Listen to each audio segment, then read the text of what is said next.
Now we get serious. All right. We were serious. Yep. I'm always serious.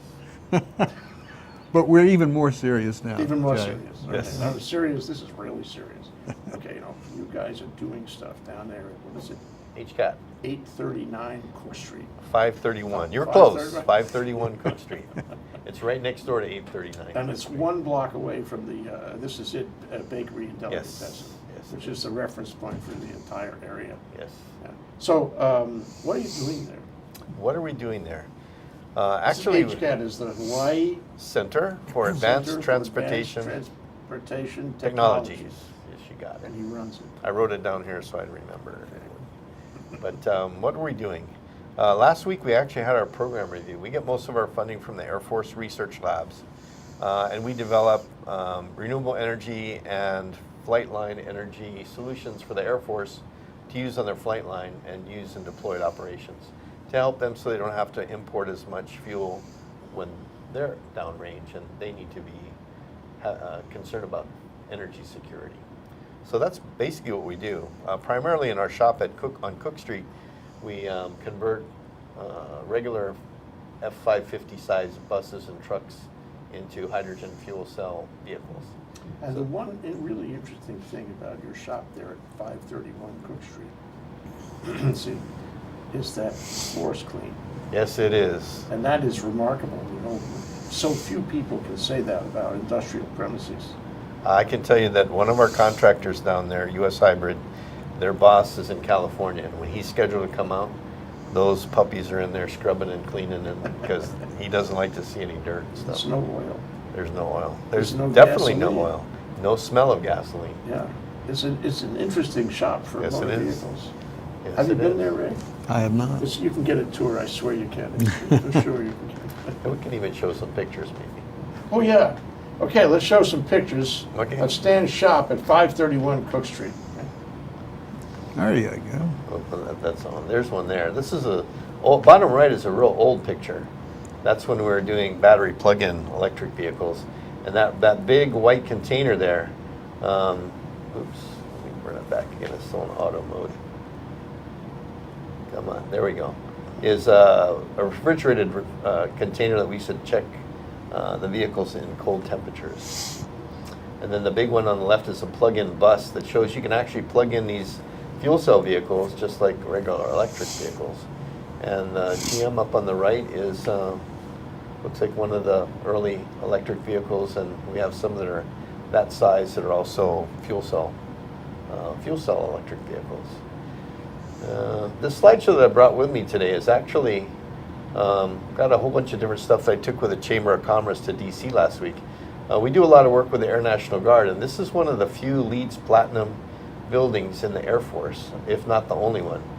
And just like it says on the bottom there, typically a building like that will be about $140,000 to $200,000 a month in electricity. And this building, when it's complete with its 3 different solar arrays, will be net zero. It will be 0 electric bill every month.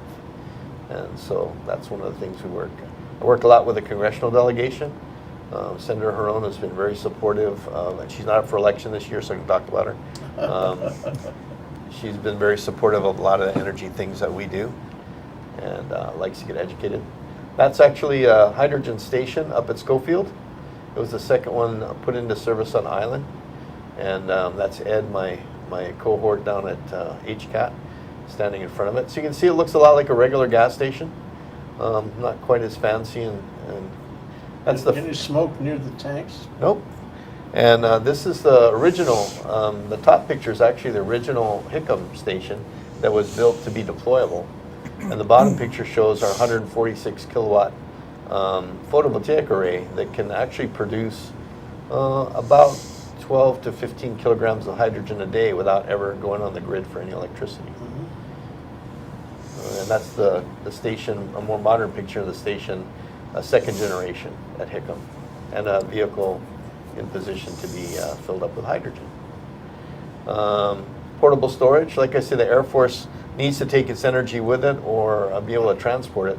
That's a nine-cylinder energy storage that fits on an airplane in a standard pallet configuration that we can ship overseas. And the Army brought in a bunch of GM fuel cell electric vehicles, and those are still running today on island. They brought them in, I believe, in 2008 were the first ones that came in. And they're being run right now, and they'll continue to run on island with the Navy and the Marine Corps for probably at least another year. Some folks ask what a fuel cell looks like. This is actually a really good picture. That's the fuel cell in the upper right-hand corner, and it almost has 0 moving parts. You'll notice on the right are some cooling fans. And between the cooling fans and some pumps that circulate some cooling liquids, there's not much that moves around in a fuel cell. And I can, when we get to the end of the presentation, I'll show you why. And that's an upside-down picture of a vehicle that shows you how it's configured. In the center are some large, usually lithium-ion batteries, either a single one or two, and then a large, usually 30 kilowatt or bigger motor in the back. 2 hydrogen storage containers that hold about 5 kilograms each of hydrogen at 5,000 psi. And in the very front, the little blue thing you see, that little tiny thing, that's a fuel cell. And it basically uses the hydrogen to make electricity. There's our shop. A couple of the vehicles, including a full-size Mack dump truck that's going through conversion. Look at that floor. That's Yeah, really there's that cool. floor you can eat off of, I'm telling you. Yeah. And So, my so crew- when you convert, the fuel cell converts the hydrogen into electricity, and then you just run a regular electric motor Right. to operate the vehicle. The fuel cell will run the motor and also can charge the batteries. Now, one point you made, which is really interesting, is how small it is. Mm-hmm. The fuel cell itself is really a fraction of the size of the other equipment. Really, and a lot of times what we consider when we're converting the vehicles is we put in enough batteries to get it back to close to its original gross weight. Because if we make it too light, they're commercial vehicles. They start to not meet the standards that you need to for a highway, have enough weight on the chassis. So we actually consider that when we start putting batteries in there to make sure we can get the weight to the right level. If we can go back to the slides, this is another company that we do business with. It's called Natural Power Concepts out of Honolulu, and this is on Lagoon Drive, their test bed.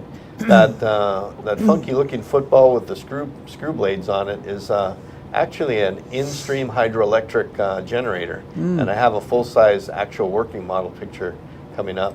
Behind it, that thing that looks like a tin can standing up on its end is a vertical wind turbine that could be used on the side of high-rise buildings to generate electricity.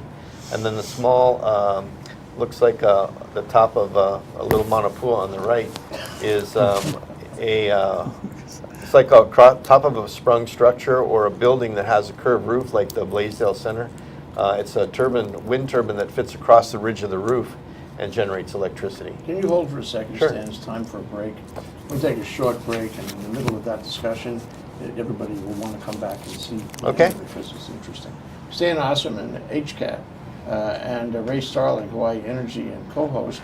This is Think Tech Hawaii, Wednesday, Hawaii, the state of clean energy, and we're talking about what is going on at HCAT. We'll be right back after this break.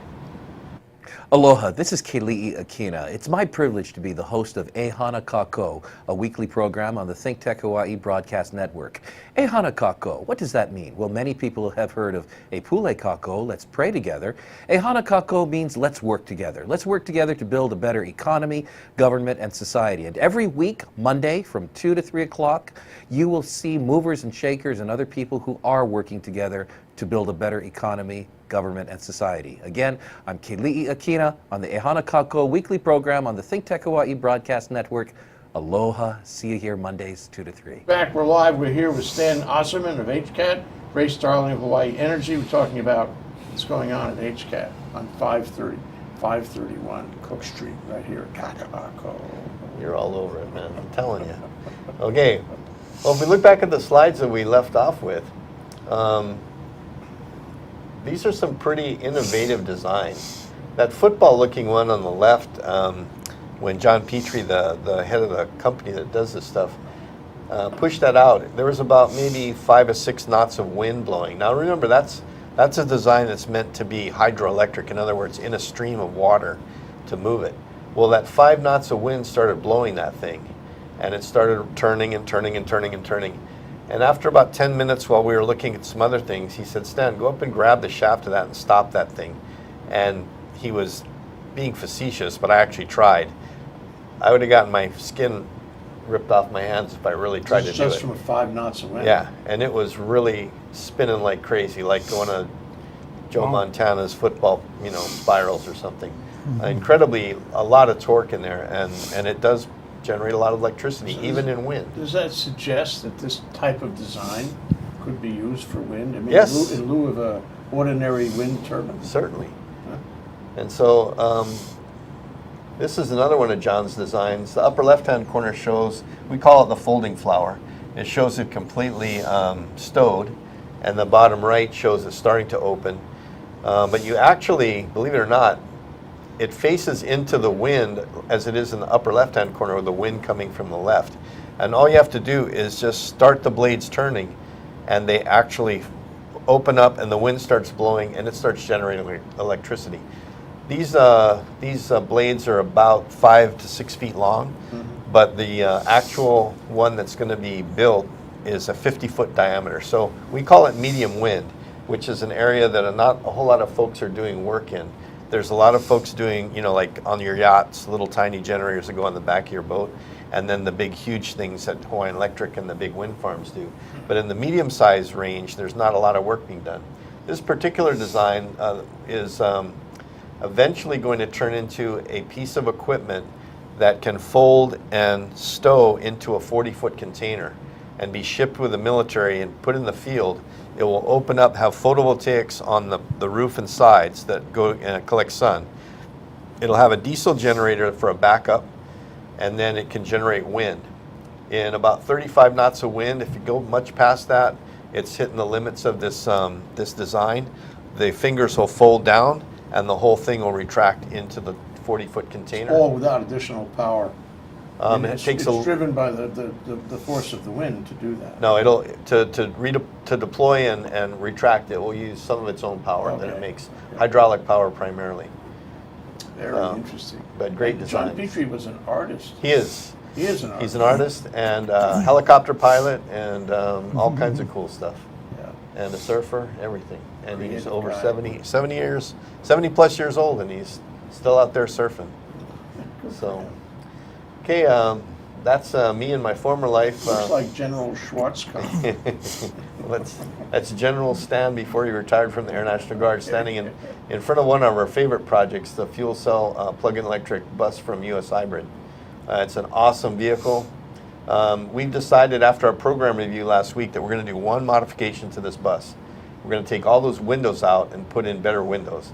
When you're driving in this bus, the only thing that makes noise is the windows rattling, period. And it's a total distraction, so much so that the Air Force said, we're going to change those things because it's a shame to have a vehicle that's so quiet and powerful and is just so cool and have the windows rattling to a distraction. If you had a conventional engine, you wouldn't hear the windows because everything else would be so Exactly. noisy. And we took this bus from Hickam all the way up to Schofield to put some hydrogen in it while the team was here.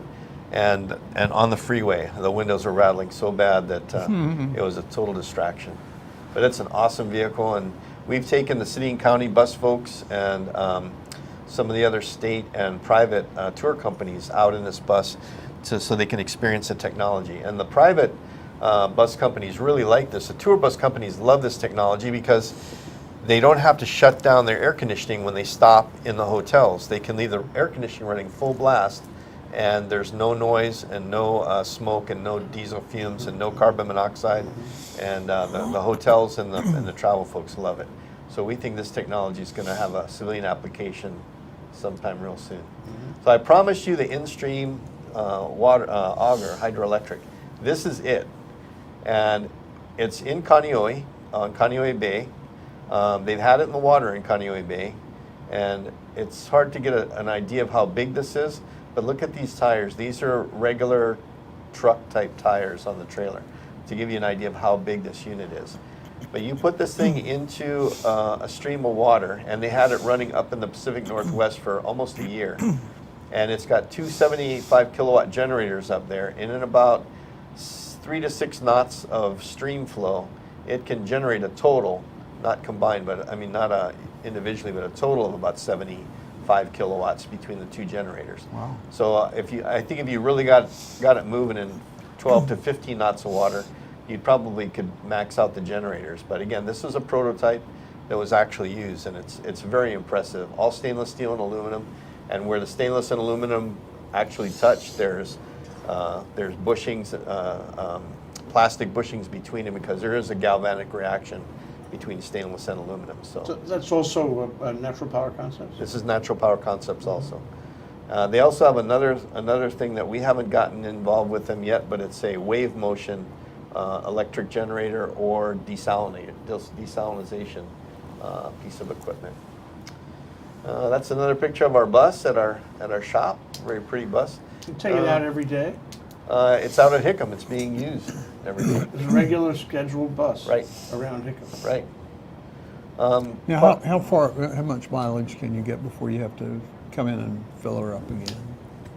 We're still trying to get, it kind of depends on the hills and the driving technique of the driver, but as a general rule of thumb, we're counting on 100 miles on that bus before you have to put anything else in it. In reality, we're getting close to 120 miles before we recharge it. Okay. So it's a pretty good piece of equipment. We're also, I work a lot with the private sector and other, not just the Air Force, but a lot of folks that deal with energy. And one of our field trips, we went up to visit Richard Ha, a farmer on the Big Island. And he's doing some pretty innovative stuff because he's got a lot of irrigation, and he's also on 600 acres of the side of a hill, which gives you good opportunity to do hydroelectric. So using the existing flumes that were there from the sugar days in Hamakua, he's got a generator plant that's running, and he was just waiting for the interconnect with Helco, and he just got that, I think, last month, and he's now generating electricity for his entire farm on the Big Island. Wow. Why does he need Helco for that? Why don't you just do it? Well, I think if you asked him, he'd want to just do it himself. But I think he actually generates more electricity than he could use. Oh, so it's a net energy metering issue. Right. This next slide is on the Big Island also. This is Mr. Hank Rogers and the Blue Planet Research folks, their facility. I'd like to claim that HCAT would be the first place in the state to have their own hydrogen dispenser outside of a military base. But unfortunately, Hank Rogers has already stolen that honor from us. He has a nice little unit here made by a company called Millennium Rain. He stores his hydrogen at low pressure in a regular propane tank, and he's got about 4 more sitting out in the field behind these banana trees. And he's waiting for the first hydrogen fuel cell vehicles to get to the Big Island so he can fill them up right at his station. Yes, the fueling station, but no Right. vehicles. And then this is his electrolyzer. Right here. This the 3 blue-looking things are actually the electrolyzer that he's using, and it's a state-of-the-art, one of the newer companies out there that's making hydrogen cheaper and cheaper. It basically takes water, splits it into hydrogen and oxygen, and it runs through these two cylinders on the side, or desiccants, that take all the moisture out of the hydrogen if there's any left, and then they store it and use it in the fuel cells. So he makes it right there. Right. Right in that picture, he makes it. What I don't have a picture of is his building that all this stuff is next to or in. It has a big south-facing roof. It's a single-sided roof, and it's all photovoltaic. I think it's 85 Can kilowatts. you do that gesture again so we can? I'd like to. I want to get it on film. Okay, Yeah. right. The Come on, dimensional Ray, thing. come on. Yeah. It's almost like surfing. That 85 kilowatts on his roof that makes all the electricity to run this. Now, this ranch at Pu'uwa'wa is already off the grid. The only That's thing above Kona. It's just above Kona, a little bit towards Waimea. And the only thing that they use Helco power for is there's a well on their property that they service a whole bunch of people in the area. That still uses grid power, but everything else on the ranch runs off of photovoltaics, and when there's spare electricity, they use this electrolyzer to turn it into hydrogen, and they store it.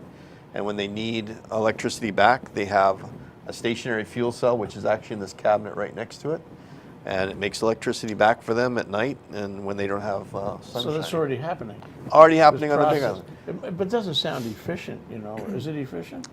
It's very efficient. I mean, he'll tell you he loves it. In fact, Mr. Rogers has his own his house over here on Oahu, completely off the grid, which I think he'd be proud to say that.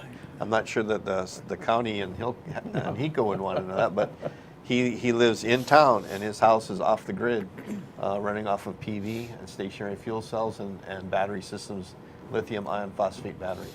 And it's exceptional. Of course, he has a little bit more money than you or I do, and he can afford it, but the technology is getting cheaper and cheaper and better. Someday we'll all be able to do what he's doing. I'm hoping. What is the PSI for those propane tanks versus Their limits?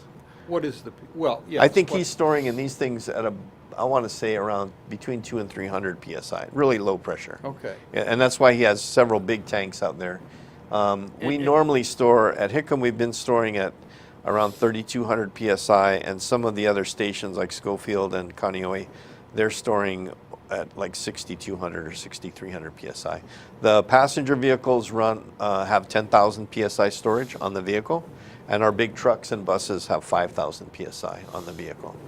So what we like to do is at the stations have higher than 5,000 so that when we fill, we can give them a full tank because we never drop below the 5,000. And so we just cascade flow it right into them. We'll take a short break. It's Stan Osserman, HCAT, and Ray Starling, Hawaii Energy, and my co-host. Here we are, Think Tech Talks on Wednesday. Of course, that's the day for Hawaii, the state of clean energy. We're talking about what happens at HCAT. A lot happens at HCAT. Now, after this break, we're going to talk about what that all means. Okay, we're going to get some interpretive, thinking going on. We'll be right back. I'm Hong Jiang, host for Asia in Review on Tuesdays. 40 And I'm seconds. David Day, host for Oh, Asia David, Review this works on well, Thursdays. Both You of know, us Zuri, broadcast our respective shows on at 4 p.m. And my topics tend to deal with Net one, questions related to you the can open it up environment, because some of the printing culture, on the slides on the history, and computer is sometimes not human showing. rights. And my on the shows corners. tend to be on Make it international smaller business, or foreign larger or policy, geopolitics, and national 20 security. seconds. And you can watch our shows live You have on the more? ThinkTech website at About 3 more thinktechhawaii.com. Okay. And you can also watch us on YouTube finish or that. Lilo. So come join us on Thursdays at Come 4 with your own p.m. props. I'm David Day. Oh, I And figured on this was Tuesdays impromptu. So at we better 8 have p.m. some. I'm Hong Three. Jiang. Aloha. Okay, we're Aloha. back. We're live. We're here at Think Tech Talks talking about Hawaii, the state of clean energy, exploring hydrogen with Stan Osserman of HCAT and Ray Starling of Hawaii Energy. And we've been talking about what happens at HCAT. We got a couple more slides before we get into the philosophical questions. Okay. Well, you were asking about what things we're making. Aside from that really cool bus, this piece of equipment that my partner Ed is standing on is called an R12 refueler. What it does, and you probably see these at Honolulu Airport, is a lot of the airports and military bases have what's called a hydrant system. So they store their fuel off in a remote part of the base, and then they send the fuel in underground pipes out to the flight line and hook up an R12 to pump it into the airplane. Well, this is a refueling system, the R12, that's completely run off hydrogen. This upper left-hand picture is a picture of the fuel cell, so you can see how small it is. It actually looks like probably the top half of the engine. And what's underneath is probably more battery storage and stuff, because really the fuel cell does not take up a whole lot of space in the engine compartment. So you have the battery, you have the, the fuel cell is driving the engine with electrical energy. Driving a motor, A electric motor. Using electrical energy. Right.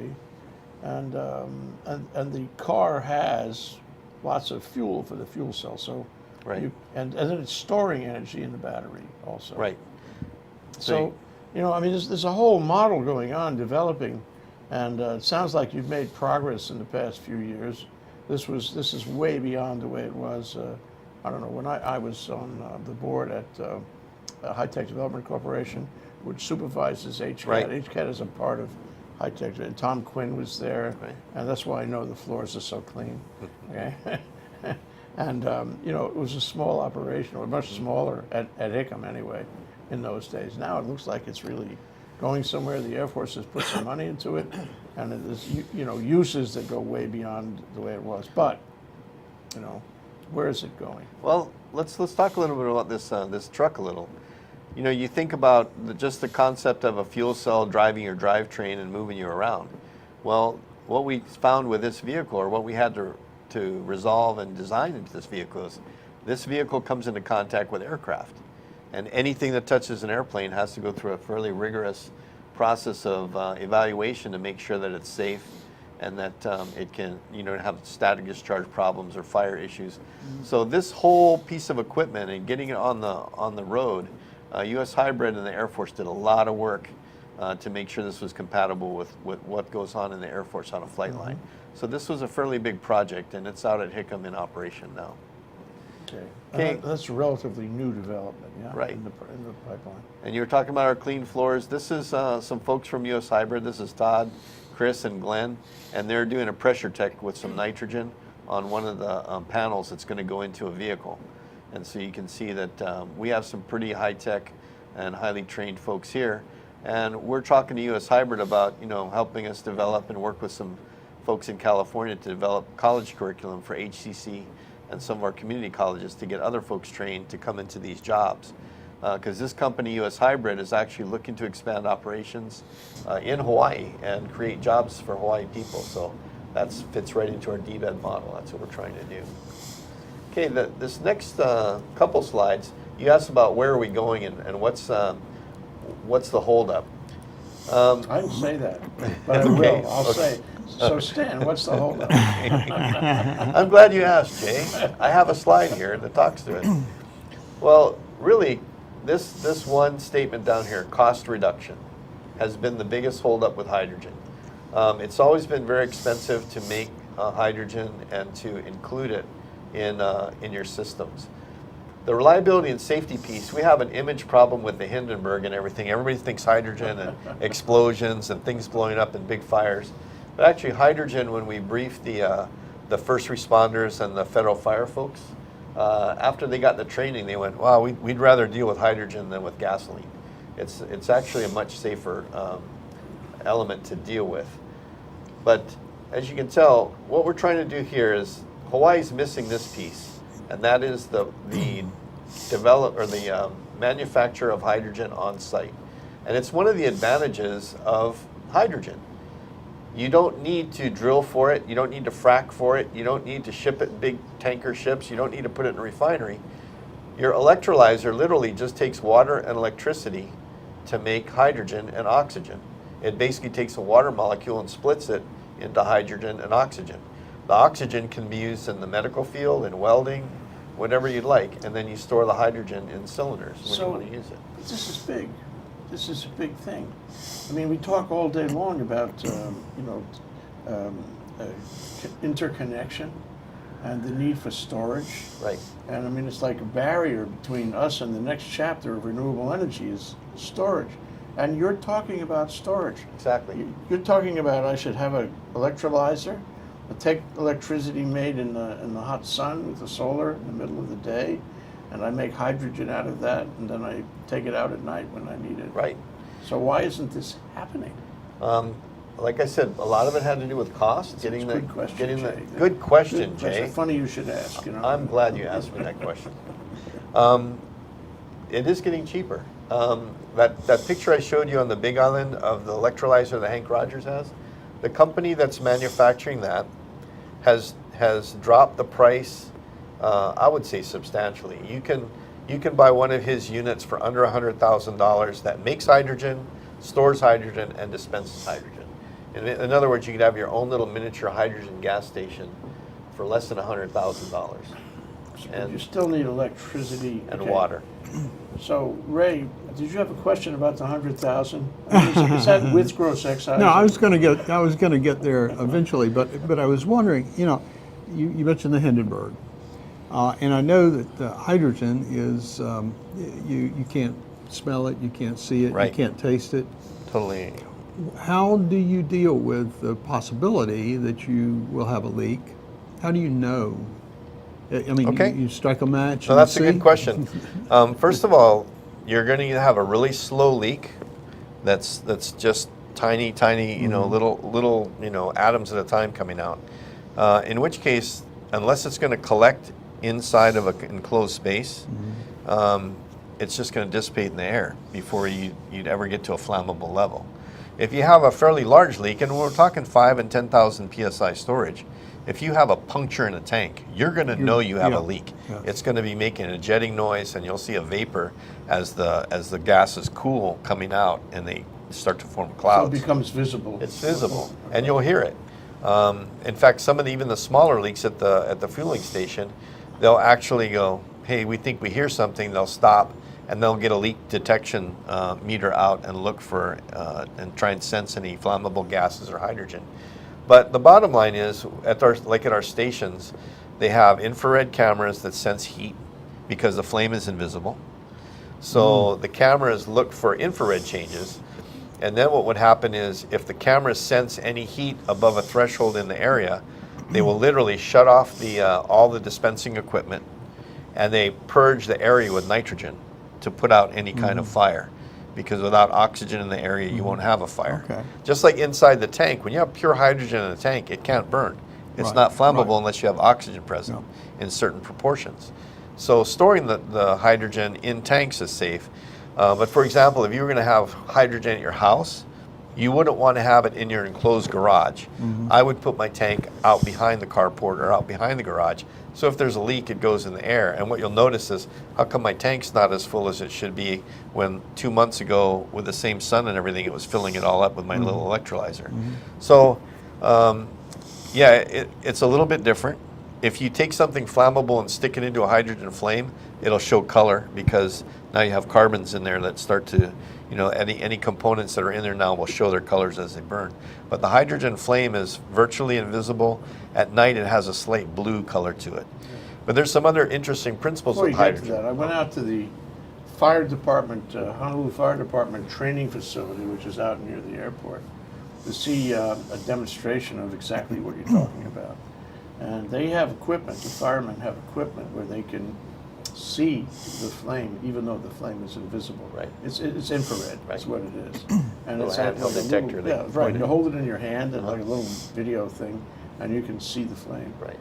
What's tricky about it, though, is that if you don't see the flame, you can get burned. Right. Because it's hot.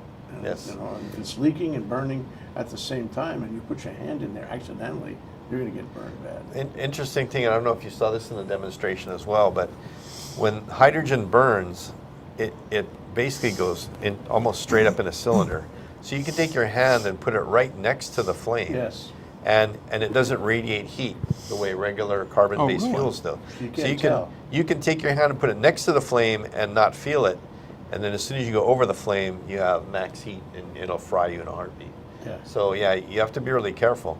The other interesting thing, and we saw this at Hank Rogers Ranch on the Big Island, because Paul Pontolo, his chief engineer, has a little gas stove made to run hydrogen. And if you take like a cold pan and stick it over the flame, you'll see condensation on the outside of the pan, because the flame actually has moisture in it.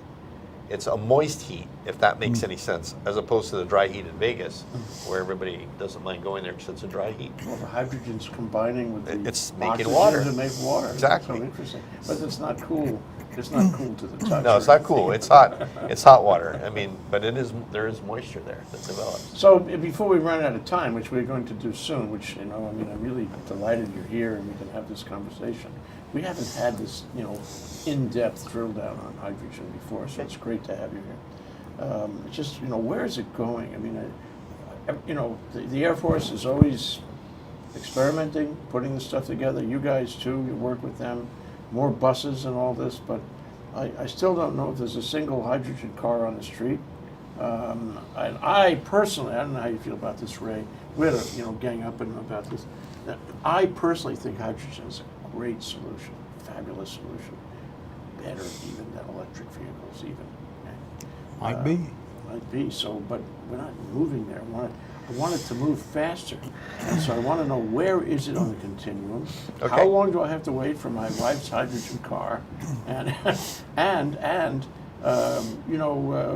are we going to introduce it, and what problems still lie ahead? Well, obviously, Jay, you're a victim of immediate gratification in our Yes, whole I am. society is. And like my wife play- tells me that too, yes.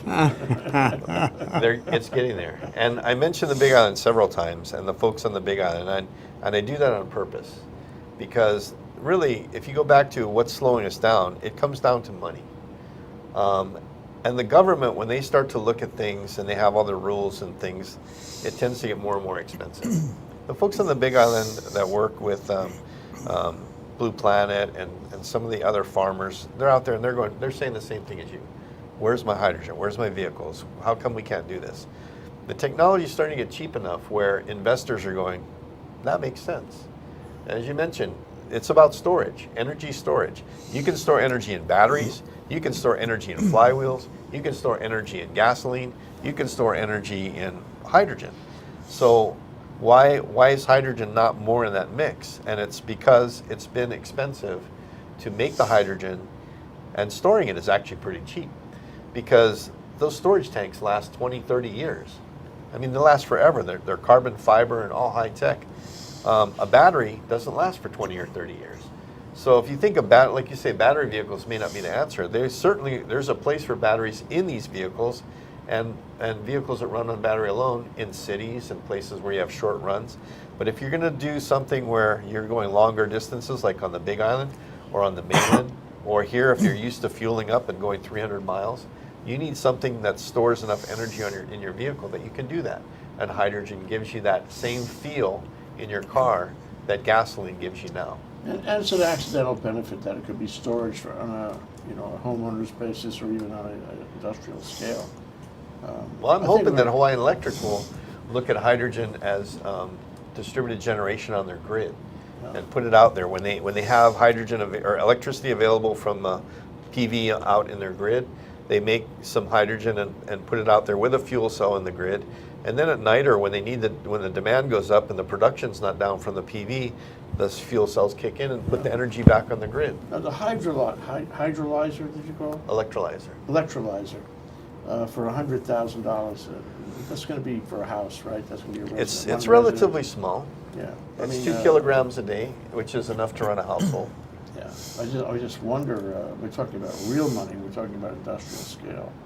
There's some companies that do industrial scale and big. I mean, there's some big hydrogen production going on, including using natural gas and other things to reform hydrogen instead of making an electrolyzer. But the point I made to the legislature this year, and I just made to Ray earlier, was we want to focus on clean energy and clean sources. We want to make our hydrogen. It's a more expensive way, but the clean way: electricity and an electrolyzer. Because you can take other carbon-based fuels and suck the hydrogen out of it. It's cheaper, it's faster, but we still have to import liquid natural gas to Hawaii. There's other And we still, costs, I mean, so why would we want to do that here when we have plenty of, like you say, plenty of sunlight? We have geothermal, we have ocean thermal, we have photovoltaic, we have wind, we have ocean waves. I mean, there's so many ways we can generate power to make So electricity. HCAT is actually involved in this kind of thing. I mean, you could be the hydrogen maven, going forward for storage. You could do that. Well, I mean, it's not outside of your mission, right? Well, one of the things that you asked me was, when are the cars going to get here? Yeah. The cars won't be here till the hydrogen's here. Yeah. I have to be involved in making hydrogen, or the cars will never be here. Yeah. And that's what I think the folks in the Big Island have realized, that until they start getting into hydrogen production, Hank Rogers won't have a Toyota to bring up to his little station on his ranch, because we need to have the hydrogen production. So my goal this year with the legislature is to start getting them to, they were kind enough to extend the barrel tax into 2030. I want to try and get them to maybe pull some of that money that's made for exploring renewable energy and transportation and putting into some infrastructure on Oahu and the other islands so that the vehicles will come here. I have a suggestion. For Okay? you. What we need is a world standard for a hydrogen container. The kind that'll stack, the kind that'll ship anywhere, Okay. the kind will last forever. Nobody's got that yet. I would look at California. I believe it's there. Department of Transportation has already certified trailers and things that go on interstate highways. I think they're real close, if not already there on those Okay. things. Anyways, our time is up. I'm really sorry because this has been really helpful. and open mind kind of discussion. Ray, are you ready to make a summary? Well, as we've said so often, you've only started here, and we'd like to be sure to have you back soon to talk more about this, because I really believe this is a major player going forward in all the things we're trying to do with the clean energy. I agree. I agree. So, yeah, thank Wow. you. Okay, we'll do this again. I do note that having recently retired as a general in the Air Force, he's taken some liberties. I see he's starting to grow a beard, and that having been a former military guy myself, when I got out, I realized, I've really never been able to grow a beard because you were always from ROTC all the way through. Maybe this will be an encouragement for you. Yeah. We're gonna have a contest. You know, see, I like it. I like it's it. not something wrong with our camera. This is a real deal. You know, we show every hair. It's high definition. He looks good. Yeah. That's Stan Osserman, the one with the beard. Runs HCAT, and Ray Starling runs Hawaii Energy. Thank you, gentlemen. This is Think Tech Hawaii. We talked about Hawaii, the state of clean energy, and there's so much to know and learn and follow. Today we've talked about what happens at HCAT, largely about hydrogen. Thank you so much, gentlemen. Thank you, Jay. All right. Aloha. Thanks, Till Jay. next time. Jay and Ray. I love it. Jay and Ray, yeah.